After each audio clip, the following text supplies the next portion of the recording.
Hey, my name is Becky. Welcome to The Beauty of Symmetry in Chinese Calligraphy. In this lesson, we are going to learn this character.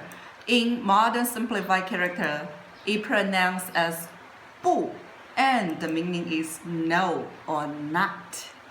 So this character was the character used in Qing Dynasty, 小篆. And we also found a previous version of this character. It looks like this. What do you think of this picture? Our ancestors imagine the upper side is the head of a bird, and the downside is like this. A bird is combined like this. So our ancestors look at the sky and say, oh, the bird fly away and it won't be back. So this character was first created as like the bird will fly away and won't be back. Won't be back. That's why we said the meaning of this character is no or not. So when we write in modern simplified character, 不, it's like this. By the way, this character hasn't been changed for more than 2,000 years. So we can find this character in many of our ancient calligraphy books. Okay, now 4 characteristics in calligraphy. The same as before. The first one, symmetry. And you can see on this side and this side are the same, right? That nearly the same, so symmetry. By the way, when I mentioned symmetry means the space are nearly the same, but strokes need to be changed.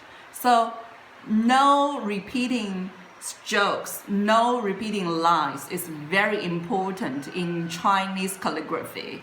And no repeating is also important in Chinese philosophy system.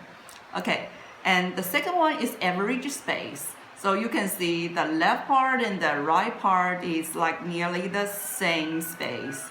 And third one is thick strokes, thick lines.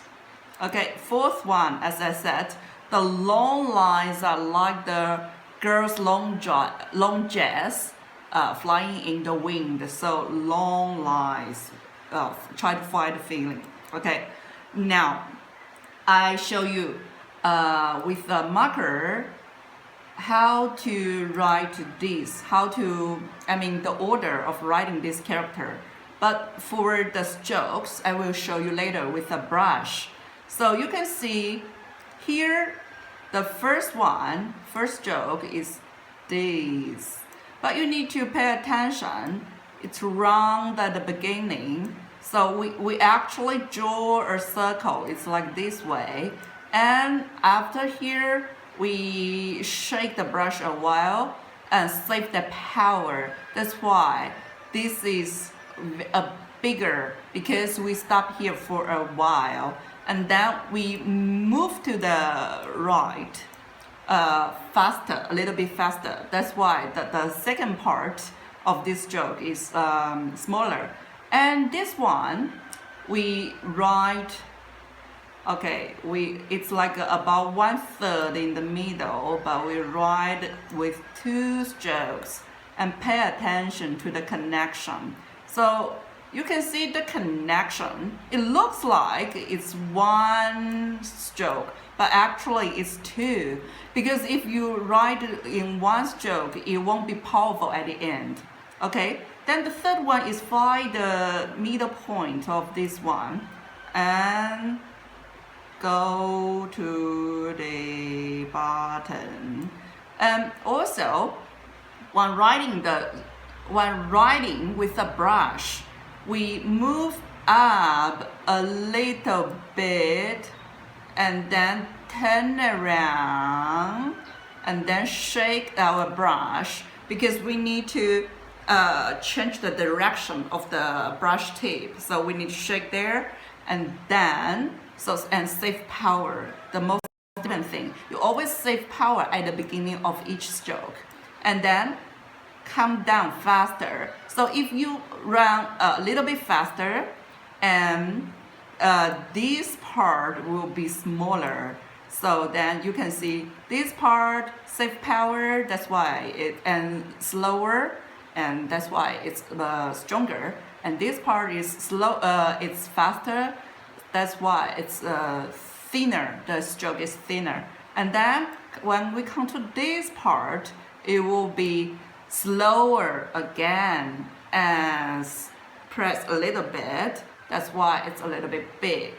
Okay, so then we come to the left.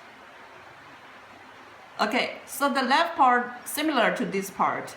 We save power here, and the beginning part is bigger, middle part is smaller, and last part is stronger again.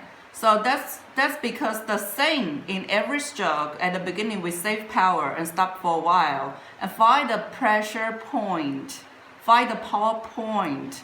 Then we move down faster. So when we go faster, this part will be smaller, and then slowly again. So that's why this part is stronger. And the same as this one.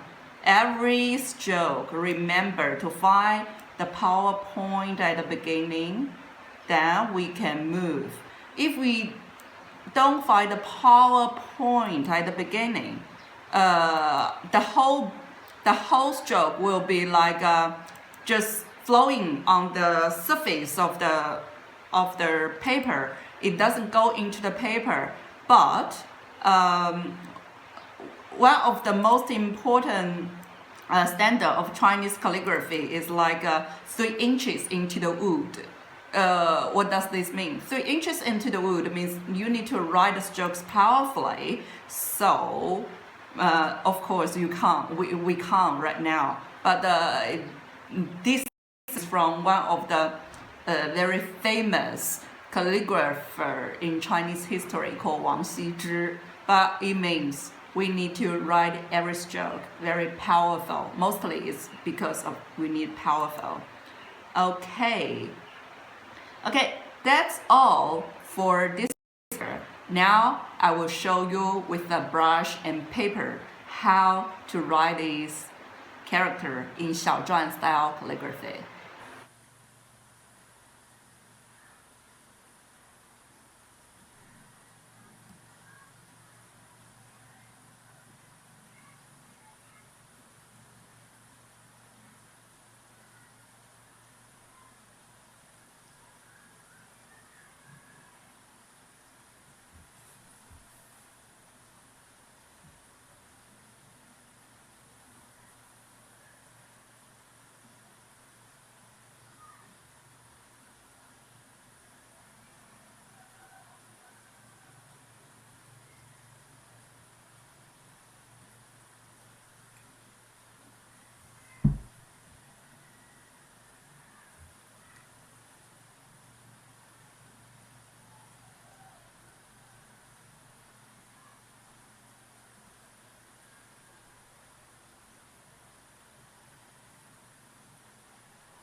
Okay, this is Becky's calligraphy lesson, The Beauty of Symmetry in Chinese Calligraphy. You're welcome to share this course with your friends and family. And in next lesson, we are going to learn this character. Okay, see you in next lesson.